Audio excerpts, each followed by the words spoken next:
Netanyahu now finds himself at a decisive crossroads as Saudi Arabia draws a firm red line, with the Israeli Prime Minister weighing a move toward partial sovereignty in Judea and Samaria. Just days after the UK, Australia, and Canada recognized a Palestinian state, Riyadh has issued a stark warning that threatens to derail Trump's broader Middle East vision. This conflict has gone beyond borders and disputed land. At stake is the survival of the Abraham Accords, the fragile balance of regional stability, and the credibility of Trump's peace through strength doctrine in the unforgiving arena of Middle Eastern politics. The crisis erupted when Western powers launched a coordinated diplomatic offensive. Within hours, the UK, Australia, Canada, and Portugal formally recognized Palestinian statehood. Israeli officials are calling the sudden wave of recognition nothing short of a tsunami of international pressure. Calls for the release of hostages have echoed across the globe. Yet recognition of Palestinian statehood moved forward despite Netanyahu's fierce objections. His government had warned that such unilateral decisions would only embolden terrorist groups. At international forums, Western leaders argued that acknowledging Palestine under current conditions amounts to rewarding Hamas for the October 7th attacks, a view embraced by many conservatives but increasingly dismissed by nations determined to break the diplomatic stalemate. Netanyahu fired back with defiance. He vowed that no Palestinian state would ever be established west of the Jordan River and pledged a forceful Israeli response upon his return from Washington. But in this moment, the cracks in Trump's Middle East strategy began to show. The president has long touted his talent for brokering peace where others failed, often boasting that he ended conflicts thought to be unsolvable. But the potential collapse of his hallmark Middle East deal would strike at the core of his political brand, delivering a devastating blow to a leader who has built his reputation on the art of deal-making. Donald Trump has turned his frustration toward the United Nations, accusing it of creating new global problems rather than solving them. In a fiery speech, he branded uncontrolled migration as the #1 political problem, claiming the UN was sponsoring an invasion of Western nations.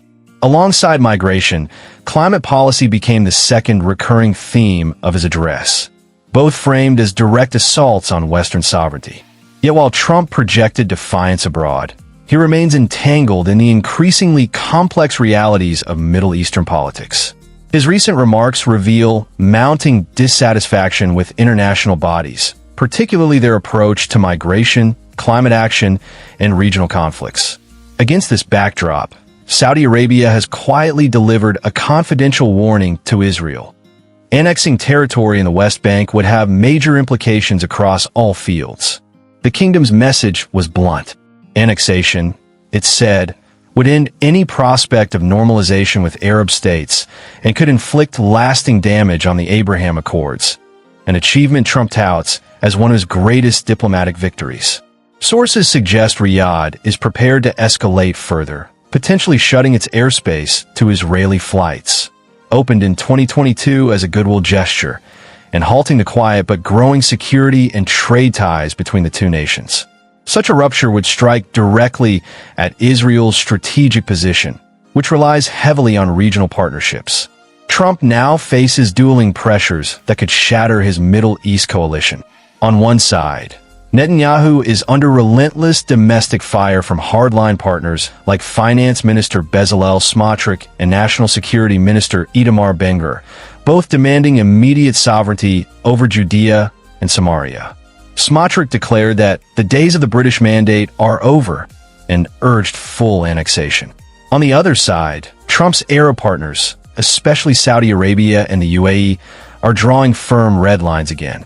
What is becoming increasingly clear is that Trump's transactional approach faces its greatest test yet. The assumption that military strength and economic incentives could override decades of conflict is running into the reality of deep-rooted political and religious divisions. Saudi Arabia's ultimatum is more than a rejection of annexation. It is a rejection of the idea that peace can be imposed without addressing core Palestinian grievances. The irony is stark. Trump's insistence on being remembered as the ultimate dealmaker may now undermine his ability to make deals at all. By raising expectations for a sweeping regional peace, he has left little room for compromise. Netanyahu's partial sovereignty option illustrates this bind. Too much for Arab states, yet not enough for Israeli hardliners. As the crisis deepens, one question looms. Was Trump's Middle East vision ever a realistic strategy, or simply a bold wager destined to collapse under the weight of the Israeli-Palestinian conflict?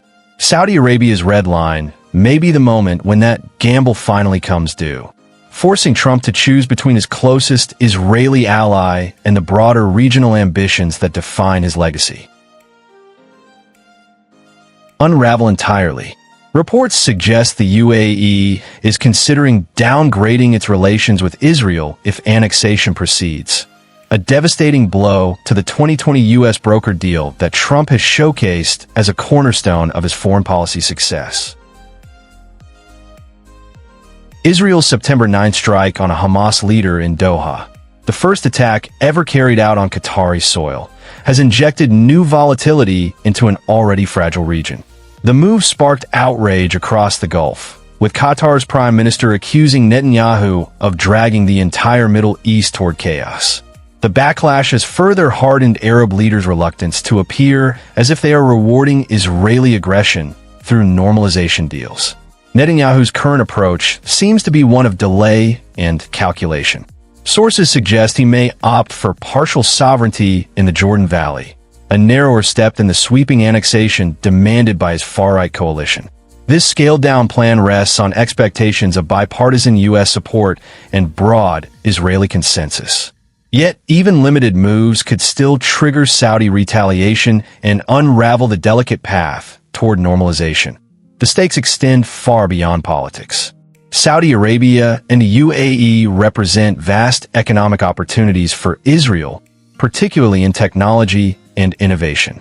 Riyadh's Vision 2030 plan could provide Israeli firms access to new partnerships in renewable energy, artificial intelligence, and other cutting-edge sectors. Losing these markets could cost Israel billions and stall technological cooperation that has been quietly advancing. That Trump's own frustrations have begun to surface. Reports suggest he was furious after Israeli airstrikes threatened to overshadow his planned Iran ceasefire announcement. In a tense phone call, he pressed Netanyahu to halt aircraft operations, questioning why the Israeli leader would jeopardize their broader strategic framework over what Trump dismissed as a minor Iranian missile. This highlights the contradictions at the heart of Trump's Middle East strategy. His commitment to Israel's security often collides with his need to keep Arab allies on board. His peace through strength doctrine assumes military power opens doors to diplomacy, but the regional response suggests otherwise. Arab leaders increasingly view Israeli operations as proof that Netanyahu is uninterested in peace. Pressure from Washington only complicates matters. Republican lawmakers, led by figures like Claudia Tenney, are pushing Trump to endorse Israeli sovereignty over Judea and Samaria, calling it a legitimate right. The Friends of Judea and Samaria caucus has praised Trump for lifting sanctions on settlers and urged full annexation. These domestic demands push him toward positions that risk alienating his Arab partners. Meanwhile, the Palestinian Authority is working to rebrand itself as the moderate alternative. President Mahmoud Abbas has pledged to pursue peaceful settlement and reject violence, earning cautious praise from France and Saudi Arabia, which have also called for reforms such as ending the pay-to-slay system and holding free elections. Yet Netanyahu's government remains skeptical of Palestinian intentions, particularly after October 7. Time is running short. Netanyahu must respond to Western recognition of Palestinian statehood without provoking Saudi retaliation. Trump must balance the competing demands of Congress, Israel, and Arab allies. And Saudi Arabia must weigh its commitment to Palestinian rights against its desire for regional stability. The coming weeks will be decisive. Netanyahu's scheduled meeting with Trump in Washington may determine the future of U.S. Israel relations and the broader Middle East peace process. If the two leaders can strike a balance between Israeli security and Arab red lines on annexation, Trump's strategy might endure. If not, the collapse of the Abraham Accords and the end of Saudi normalization prospects could spell the failure of his most ambitious foreign policy gamble.